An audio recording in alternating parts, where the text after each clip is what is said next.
तो अभी तक जो हमने लॉजिक में पढ़ा है, आज हम उसका एप्लीकेशन पढ़ेंगे।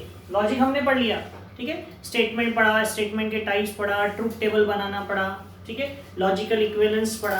ये जितना भी सब हमने लॉजिक अभी तक पढ़ा है, हम आज इसकी एप्लीकेशन पढ़ेंगे। Application of logic to switching circuit. अब ये स्विचिंग सर्किट यानी क्या होता है? देखो, कोई भी हम इलेक्ट्रिकल सर्किट देखते हैं तो उसमें हम स्विच लगाते हैं। किस लिए लगाते हैं स्विच? सर्किट को ऑन या ऑफ करने के लिए, ठीक है।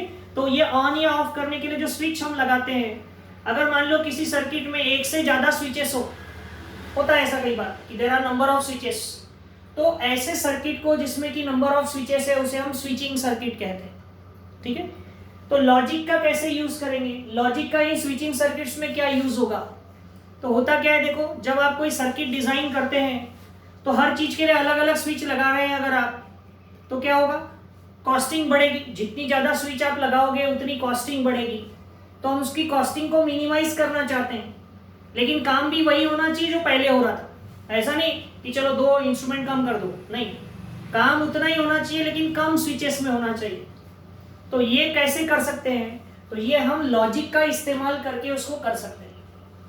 तो वही आज हम पढ़ेंगे, application of logic to switching circuit. अब किसी भी सर्किट में जो स्विचेस होती है वो या तो सीरीज में लगी हो सकती है या पैरेलल में लगी हो सकती है।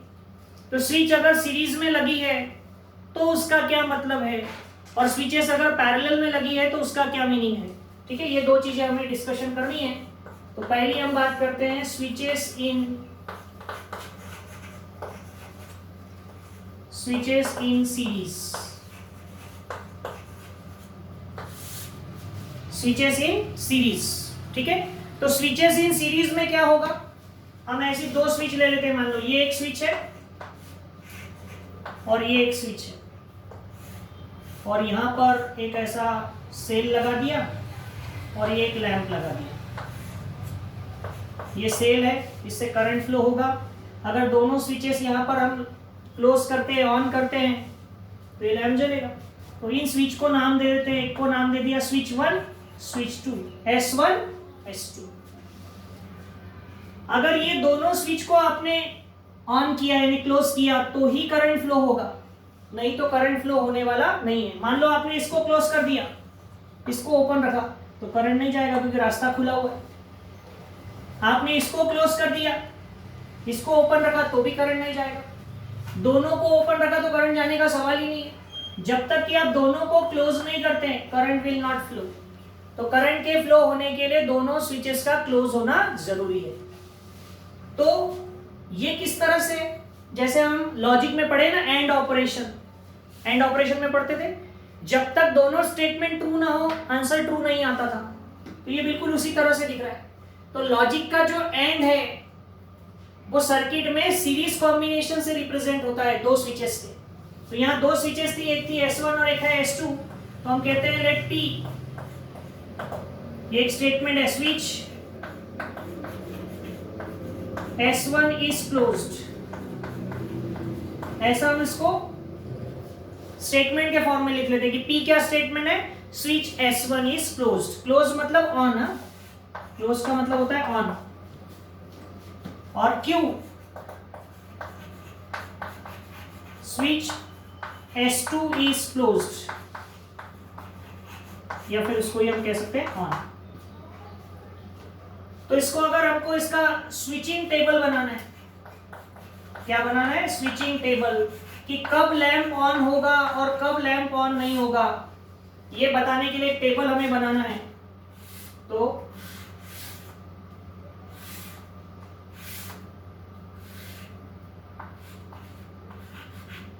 P, Q और P एंड Q। क्यों? P यानी switch S1 is on, Q यानी स्विच S2 इज ऑन, और ये P एंड Q।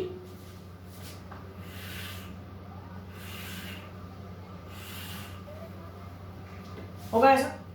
तो यहां पर क्या होगा, देखो, या तो हमको इसका स्विचिंग टेबल बनाना है, मतलब ट्रूथ टेबल ही बनाना है, जैसे हमने इसके पहले भी बनाया ट्रूथ टेबल एंड ऑपरेशन का। यहां भी एंड ऑपरेशन का ट्रूथ टेबल बनाना है, लेकिन हम यहाँ सर्किट की बात कर रहे हैं तो हम यहाँ पर ट्रू फॉल्स नहीं लिखेंगे। हम यहाँ लिखेंगे करंट फ्लो हो रहा है या नहीं हो रहा है। यानी करंट इज फ्लोइंग और नॉट फ्लोइंग। तो लैंप इज ऑन और ऑफ, तो हम ये ऑन या ऑफ को 1 और 0 से रिप्रेजेंट करते हैं। अगर करंट फ्लो होता है तो लैंप ऑन होगा तो उसको 1 लिखना, और करंट फ्लो नहीं हो रहा है तो उसको 0, यानी यहाँ पर ट्रू की जगह 1 और फॉल्स की जगह 0 लिखना पड़ता है। बस इतना फर्क है। तो हमने पढ़ा है कि दो स्टेटमेंट जब रहे तो क्या क्या कॉम्बिनेशन हम लेते थे, ट्रू ट्रू फॉल्स फॉल्स लेते थे। तो 1 1 0 0 लिख लिया, और यहाँ पर 1 0 1 0, true true false false, true false true false, ऐसा लिखते थे। एंड में क्या होता है, दोनों 1 है तो 1, पहला 1 दूसरा 0 0, पहला 0 दूसरा 1 0, दोनों 0 0। तो ये इनके एंड ऑपरेशन का क्या हो जाएगा, ट्रूथ टेबल। तो ये एंड ऑपरेशन क्या रिप्रेजेंट करेगा, सीरीज कॉम्बिनेशन। जब दोनों ऑन, स्विच जब दोनों ऑन होगी तभी लैंप जलेगा, तभी करंट फ्लो होगा, बाकी सब केसेस में करंट फ्लो होने वाला नहीं। और दूसरा है स्विचेस इन पैरेलल।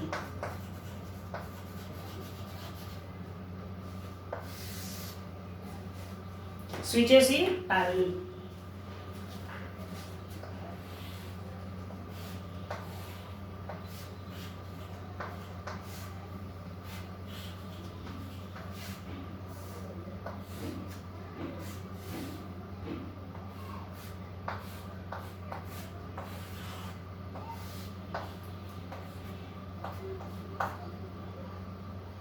ये S1 और ये S2, switch S1 switch S2। यहां पर पैरेलल कॉम्बिनेशन हो गई, यहां पर पैरेलल कॉम्बिनेशन होगा तो क्या होगा, let P switch S1 is closed, ठीक है, Q यानी switch S2 is closed, okay. और हमें क्या करना है, इसका भी स्विचिंग टेबल बनाएंगे। तो यहां पर पैरेलल कॉम्बिनेशन है, तो देखो ऐसा हो सकता है कि अगर मान लिया आपने S1 को क्लोज किया तो करंट S1 में से होकर जाएगा, लैंप चालू हो जाएगा, S2 ओपन रहा तो भी चलेगा। या फिर आपने S2 को क्लोज किया तो करंट S2 में से होकर चले जाएगा। लेकिन अगर आपने दोनों को ओपन रखा, S1 और S2 को, तो क्या होगा, फिर करंट नहीं जाएगा।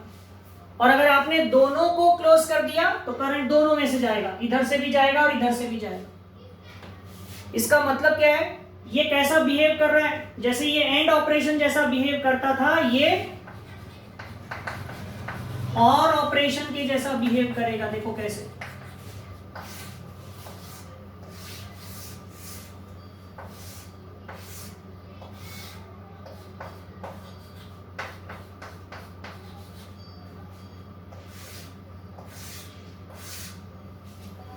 कॉम्बिनेशन वही रहते हैं 1 1 0 0 1 0 1 0, ठीक है। हमने क्या किया, और ऑपरेशन में क्या होता है, जब दोनों 1 रहते हैं तो आपका आउटपुट क्या आता है 1, जब दोनों ट्रू रहते थे तो आंसर इज ट्रू, ठीक है। और एक 1 और एक 0 यानी 1, एक 0 और एक 1 यानी 1, और दोनों 0 रहे तो ही क्या होता था 0। बाकी सभी केसेस में जो आपका आउटपुट आता है वो हमेशा कितना आता है, सिर्फ जब दोनों 0 है तब 0 आएगा आउटपुट, बाकी सभी केसेस में 1 आएगा। तो यहाँ पर वैसे ही होगा, देखो आपने इसको क्लोज किया तो करंट इसमें से जाएगा, इसको क्लोज किया तो करंट इसमें से जाएगा, दोनों को क्लोज किया तो करंट दोनों में से जाएगा। सिर्फ दोनों ओपन रहेंगे तब करंट नहीं जाएगा। तो और ऑपरेशन को रिप्रेजेंट करता है पैरेलल कॉम्बिनेशन, और एंड ऑपरेशन को रिप्रेजेंट करता है सीरीज कॉम्बिनेशन, ठीक है। अभी जो application of logic to switching circuits है, इस पर बेस्ड हमको एक्सरसाइज सॉल्व करनी है, एक्सरसाइज 1.5। तो उसका क्वेश्चन नंबर 1 क्या दिया हुआ है, देखो, express the following circuits in the symbolic form. ये जो दिया हुआ है सर्किट, आपको इसको सिंबॉलिक फॉर्म में लिखना है, and right the input output table. Input output table यानी वही स्विचिंग टेबल आपको इसका बनाना है। तो यहाँ पर 3 स्विचेस है, देखो S1 S2 और S3। तो हम तीनों को नाम लेंगे कुछ, late P switch S1 is closed, Q, switch S2 is closed, and R, switch S3 is closed.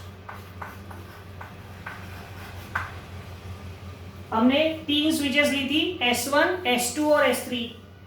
तो S1 को कहा हमने switch S1 is closed, that is P, switch S2 is closed, that is Q, and switch S3 is closed, that is R. अब इसका symbolic form लिखना है. So the symbolic form is, इसका symbolic form क्या हो जाएगा देखो, S1, S2, S3. तो S1 यानी P, S1 इज क्लोज यानी P, उसके साथ और है, देखो और में कौन कौन है, S2 और S3. तो और पैरेलल यानी और होता है, इसके पैरेलल में ना तो और ये दोनों S2 और S3 कैसे सीरीज में, इनके बीच में क्या आएगा, एंड. S2 यानी Q और S3 यानी R. देखो P यानी S1, पैरेलल कॉम्बिनेशन यानी और, S2 यानी Q, S3 यानी R, और इन दोनों का एंड ऑपरेशन. तो ये इसका कौन सा फॉर्म हो गया, ये इसका सिंबॉलिक फॉर्म हो गया. ठीक है, अब इसका क्या बनाना है हमको, इनपुट आउटपुट टेबल. क्या बनाना है, इनपुट आउटपुट टेबल, यानी ट्रूथ टेबल बनाना है, और कुछ नया नहीं करना. लेकिन ट्रूथ टेबल बनाते समय से ध्यान रखना है, या ट्रू फॉल्स नहीं लिखना है, या 1 0 लिखना है. ठीक है, तो क्या होगा,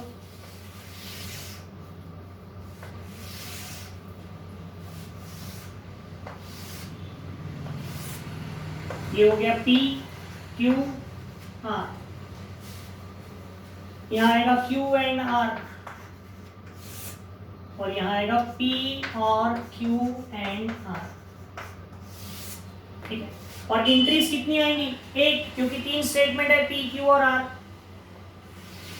ये first row, second row, third row, fourth, fifth, sixth,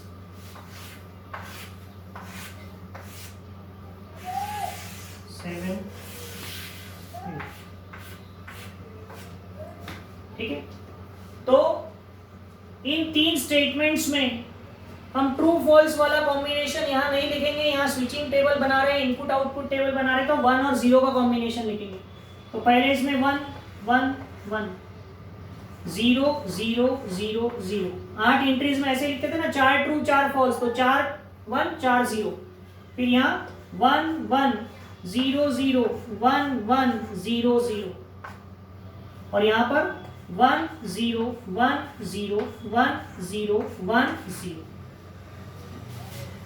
okay, और यहाँ पर Q एंड R, इन दोनों का एंड ऑपरेशन, तो 1 and 1 1, 1 and 0 0, 0 and 1 0, and operation में एक भी 0 है ना 0, ये तो 0 ही होगा. ये 1, ये 0, ये 0, ये 0.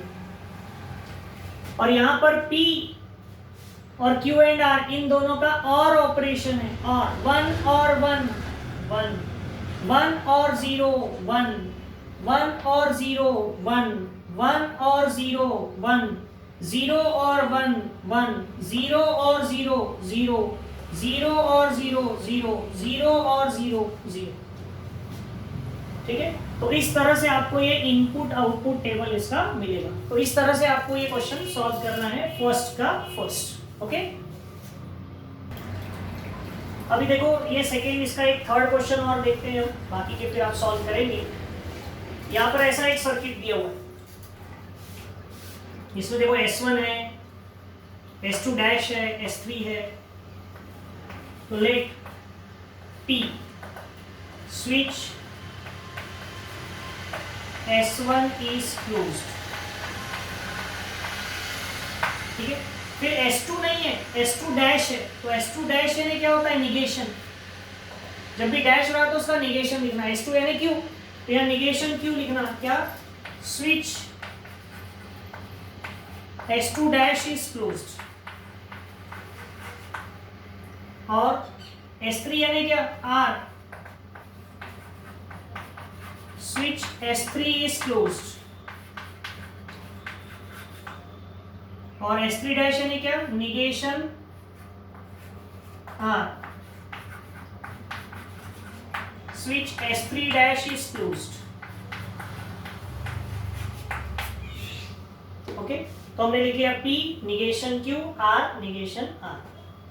ठीक है, अब ये जो सर्किट है इसका हमको सिंबॉलिक फॉर्म लिखना है। So the symbolic form of the above circuit इस सर्किट का सिंबॉलिक फॉर्म क्या हो जाएगा, देखो जरा ध्यान से। S1 यानी क्या P, और इसके साथ सीरीज है यानी एंड, और उसके साथ सीरीज में जो दो चीजें वो पैरेलल में है, तो एक ब्रैकेट लिख देते हैं। किस किस का पैरेलल है, S2 डैश, S2 डैश यानी निगेशन Q, पैरेलल कॉम्बिनेशन है यानी और S3 यानी R। ये हो गया ऊपर वाला। फिर ये पूरा कॉम्बिनेशन इस कॉम्बिनेशन के साथ पैरेलल में है, तो फिर से क्या लिखेंगे और ये दोनों का क्या है सीरीज, किस किस का S2 डैश और S3 डैश। तो S2 डैश यानी क्या निगेशन Q, और S3 डैश यानी क्या निगेशन R आएगा। तो इस तरह से ये जो सर्किट है इसका ये सिंबॉलिक फॉर्म हो जाएगा। हमें इसका इनपुट आउटपुट टेबल भी बनाना है, तो ये पूरे सर्किट का हम इनपुट आउटपुट टेबल बनाएंगे। ठीक है, थोड़ा इधर से ले लेंगे पहले ही। इनपुट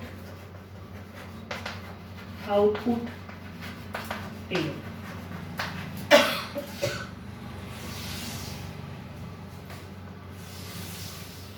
P Q R तीन है, P Q R, P Q R। Negation Q negation R की जरूरत है, निगेशन Q निगेशन R। फिर निगेशन Q और R, फिर P एंड, यहां पर negation P and negation Q और R, और यहां पर negation Q and negation R, यानी ये पूरा और ये पूरा, इन दोनों के बीच में और ऑपरेशन। किस किस के बीच में, P एंड निगेशन Q और R, और negation Q and negation R। ठीक है, तो ये क्या होगा,